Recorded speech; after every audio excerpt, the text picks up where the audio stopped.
Whenever we encounter a missing link, or broken link, or link with misspelled subdirectory, we come to this page. It says 404 page not found. But sometimes a missing link can discourage visitors to browse further.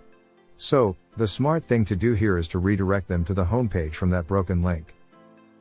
I am Alex from Essential Web Apps. And we make videos on WordPress, website and social media strategy, web design, and development.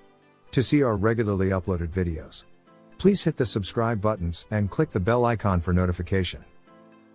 First, let's see what will happen if we go to a missing link on our default WordPress theme.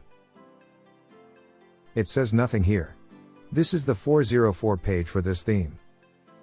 Now, we will install a plugin for redirecting.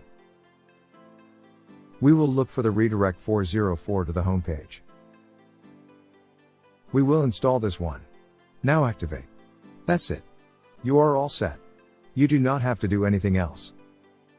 Now if we go to the same link, it will redirect us to the home page. Very simple and quick. But this simple trick will increase the visiting time of your visitor, which is vital to increase the conversion rate. So there you go. If you love this video, please like, share, and please subscribe.